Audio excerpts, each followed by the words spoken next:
जय गुरुदेव। और दोस्तों, मेरे चैनल सिद्ध साबर मंत्र में आपका एक बार फिर से हार्दिक स्वागत है। और देखिए, आज की वीडियो में किसी भी प्रकार की कोई साधनात्मक बातें नहीं है। अब जो मैं आपसे बात करने वाला हूँ वो एक मैं आपसे पर्सनल बात करने वाला हूँ। पर्सनल कैसी कि मैंने बहुत से लोगों को साधनाएं भी बताई हैं, उन्होंने साधनाएं की भी हैं और सफलता भी प्राप्त की है। ऐसा नहीं है कि सफलता उनको नहीं मिली, सफलता भी मिली है। किसी को प्रत्यक्ष सिद्धि नहीं मिली तो किसी को अप्रत्यक्ष सिद्धि जरूर मिली है, तो किसी को प्रत्यक्ष भी मिली है। अब आप कहने लगे कि जो उस व्यक्ति को आपके सामने ला करके खड़ा कर दो, तो ये संभव नहीं है। क्यों संभव नहीं है?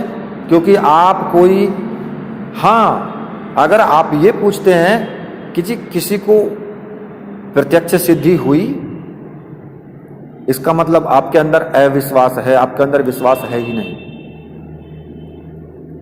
और आप जो पूछने वाले हैं वो कोई प्रधानमंत्री की औलाद नहीं है कि जो उनको बताया जाए, या सिद्धि पाने वाला ढंडोरा पीटता फिरे गले में लेकर के ढोल कि मैंने सिद्धि प्राप्त कर ली है।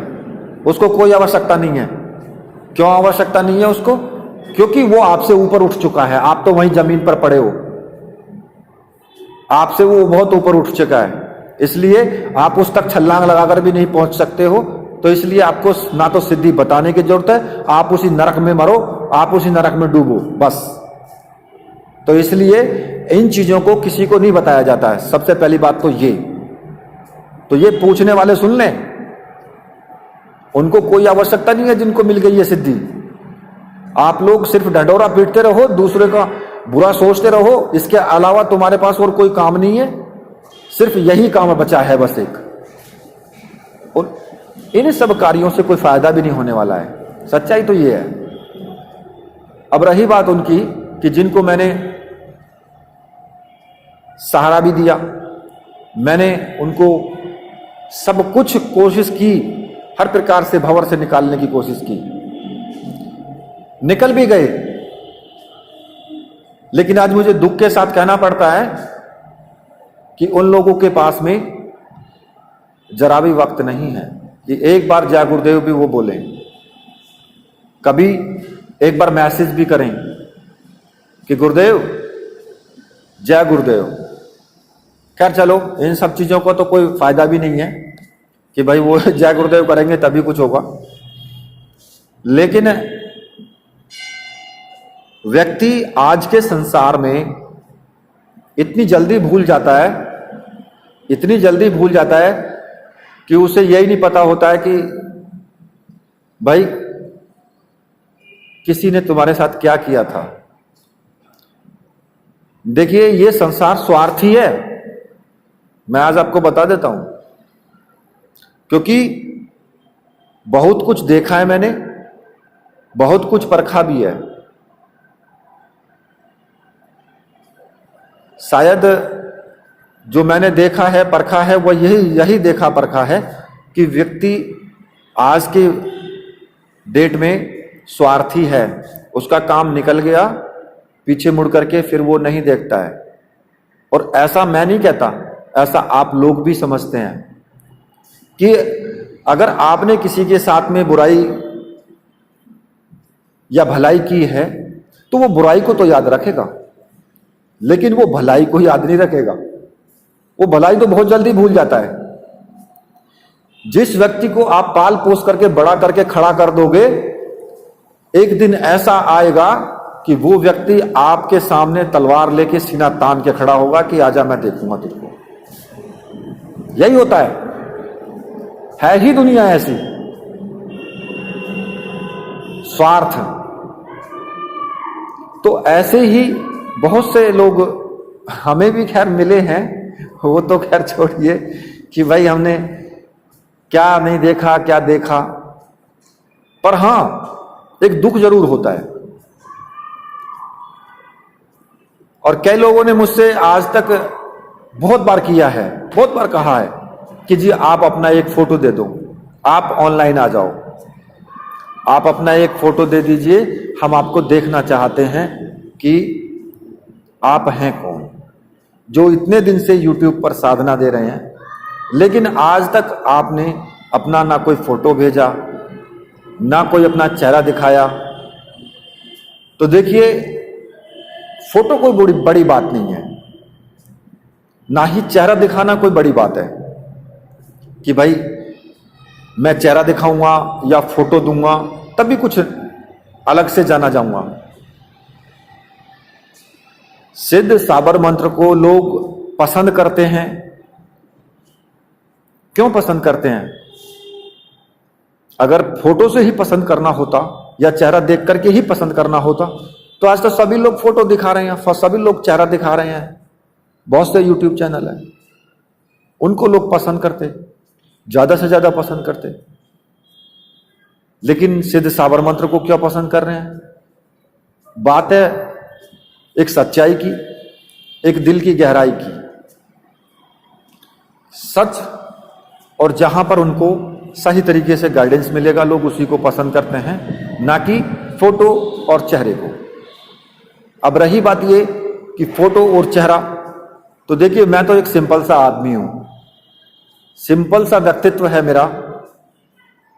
आपको सिर्फ एक ही चीज मिलेगी बस, कि मेरे माथे पर एक टीका लगा जरूर मिलेगा आपको। बाकी ना कोई गले में माला मिलेगी, ना कोई लंबे लंबे मेरे बाल मिलेंगे, ना कोई मेरे भगवे वस्त्र मिलेंगे कि मैं कोई बाबा जी हूं। नहीं, ना तो मेरे गुरुदेव के माथे पर टीका, एक सिंपल सा धोती कुर्ता था और एक सिंपल व्यक्तित्व, आकर्षक व्यक्तित्व था बस। लेकिन उनके अंदर एक ज्ञान का ऐसा अभूतपूर्व भंडार था कि जो लोग आज भी याद करते हैं और रोते हैं उनके लिए। तो भाई ना तो मेरे गुरुदेव ऐसे थे और ना मैं ऐसा कि मेरे पास में 4-4 लोग मेरे आजू बाजू घूमें, या फिर लंबे लंबे बाल रख करके काले काले कपड़े पहन करके मैं चलूं। तो ऐसा ढोंग मैं नहीं करता हूं, ये सब ढोंग है। और रही फोटो की बात तो वो आपको मिल जाएगा, समझने वाले समझ जाएंगे और ना समझ तो ना समझ ही बने रहेंगे। और जो समझने वाले हैं वो समझ भी चुके हैं, लेकिन वो अपनी समझ अपने पास तक ही रखें, मुझे भी ना बताएं बस। ठीक है। अब बात आती है कि मुझसे YouTube पर या कमेंट में या मैसेज में लोग एक बात कहते हैं कि जी साधनाएं दे दो। साधनाएं मैंने दी, अब लेकिन दूसरे लोग, कुछ लोग ऐसे आते हैं कि भाई साधनाएं तो ले ली उन्होंने दूसरे चैनल से, मंत्र दूसरे चैनल से लिया, विधि दूसरे चैनल से ली, पता नहीं, मुझे नहीं पता किस चैनल से ली, और उठा करके पूछेंगे मुझसे कि जी ये मंत्र कैसे सिद्ध होगा।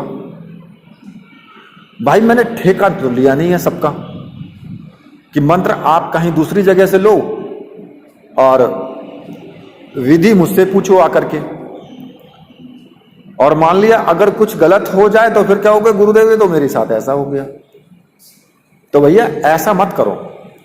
जहां से आप मंत्र उठाते हो या विधि उठाते हो उन्हीं व्यक्ति से पूछो उस बारे में कि जी ये मंत्र कैसे सिद्ध होगा या ये मंत्र का क्या कार्य है। तो पहली बात तो ये। दूसरी बार कुछ लोग क्या करते हैं कि जो साधना सामग्री मैं YouTube में बताता हूं कि भाई इस साधना में ये सामग्री लगेगी, तो उस सामग्री को सोचते हैं कि मुझे कहीं से ऐसे ही प्राप्त हो जाए कि गुरुदेव आप सिर्फ यंत्र भेज दो और माला मेरे पास है। भाई ये तो उस वाला काम हो गया कि रिम तो हो गया मारुति कार का और टायर चढ़ा दो उसके ऊपर सेंट्रो या हुंडई का जो कंपनी है, या फिर किसी और कंपनी का टायर चढ़ा दो उसके ऊपर। अब क्या होगा, कार चलेगी बढ़िया से, कार तो बबलिंग करेगी, फिर हिचकोले लेगी वो। तो ऐसे साधना सिद्ध हो जाएगी क्या? तो भैया जो सामग्री मान लिया मैं सिद्ध करके देता हूं, वो मुझे पता है कि मैंने क्या सिद्ध करके दिया है। अब दूसरे से आपने लिया, वो मुझे नहीं पता है उसने क्या सिद्ध करके दिया है, कैसे सिद्ध करके दिया है।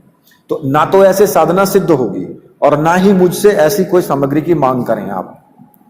अगर सामग्री लेनी है तो पूरी साधना की लो, वरना मत लो, कोई जरूरत नहीं है।